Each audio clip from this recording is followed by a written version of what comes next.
આપણું તો એવું કહેવું છે કે પોલીસ એમ કે દારૂ નથી મળતો તો પછી આવા ક્યોથી?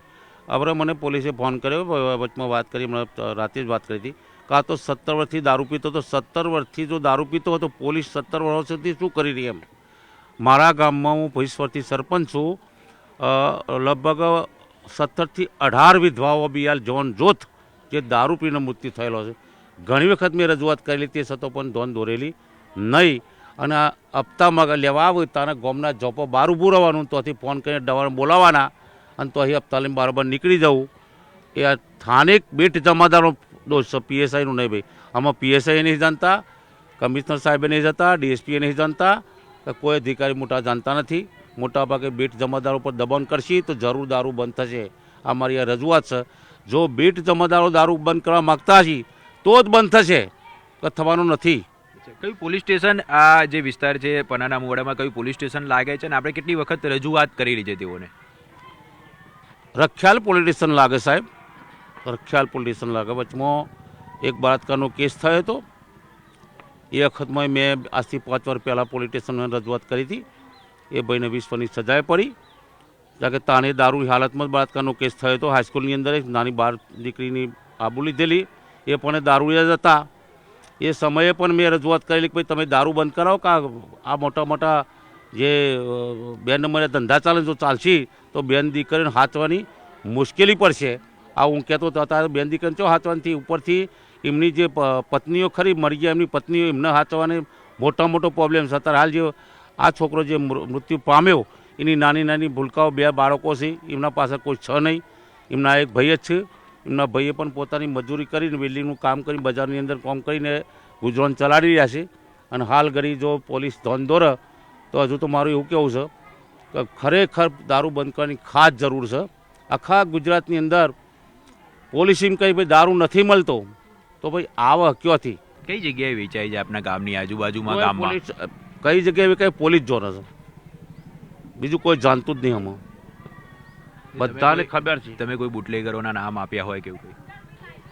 બુટલેગર તો એમાં ચાલો, બુટલેગર ધંધો જે કરતા હોય ભાઈ પેલા પોતે આવીને આપી જતા હોય, ભાઈ વટ જે કરતા હોય પોતે જમાદારે કરતા હોય. બુટલેગર પોતે જે કારીપુરાની વાત કરી બુટલેગર જ છે ને.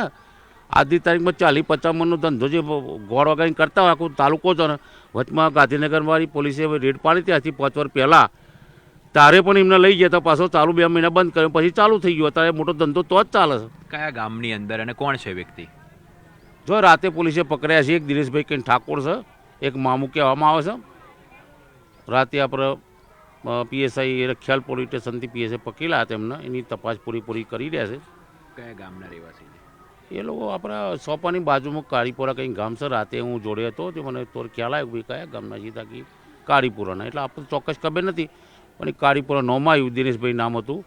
પછી મામુ કહેવામાં આવતો, મામુ કંઈ એક છોકરો હતો. આ બધાને પોલીસે રાતે પકડ્યા હતા, લગભગ 16 જણા હતા. રાતે હું જોડે જ હતો, લગભગ 4 વાગ્યા સુધી જોડે હતો હું. તો જે પ્રકારે બનાવ સામે આવ્યો છે, કયા પ્રકારે કાર્યવાહી થવી જોઈએ? દારૂ પીને જ થયું છે સાહેબ. આ 3 ગામમાં દારૂ વેચાય, બધી જે વ્યક્તિનો મોત થયો દારૂ પીને જ થયો છે. કઈ જગ્યાએ વેચાય છે દારૂ? અમે એ ખબર નહીં કે ચોથી લાઈન ચોહી પીધે બૈરન ખબર ના હોય ને. એટલે કયા પ્રકારે પોલીસે કયા પ્રકારે કાર્યવાહી કરવી જોઈએ કે જેથી કરીને આ બનાવો બનતા અટકી શકે?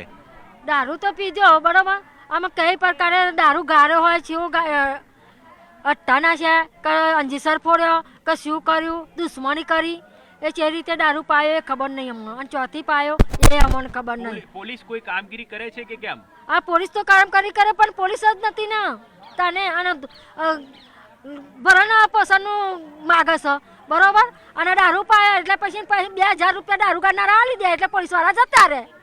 હા, પણ બૈરાનું તો મોત થયું ને, આ દારૂ પીને જ થયું છે. શું થવું જોઈએ હવે? આપને શું લાગે? અમે શું કરીએ કે શું નહીં? આમાં બૈરાને ચા મેલીને જે રીતે છોકરો મોટો કરવો, જે રીતે ખવડાવવું, એ શું કરવું? નાનો છોકરો સોરીઓ મલાક થઈ ગઈ, સોરીઓ આ પૈનામાન થઈ ગઈ, અને આ ભાઈ આમ અંજાનો છોકરો અંજાનો સહારો તારે એમ કઈ સહારો નહીં, જમીન નહીં, જાગ્યા નહીં. પછી આ માર બોઝ એમાં ચમ કરીને એવું બહુ કરે.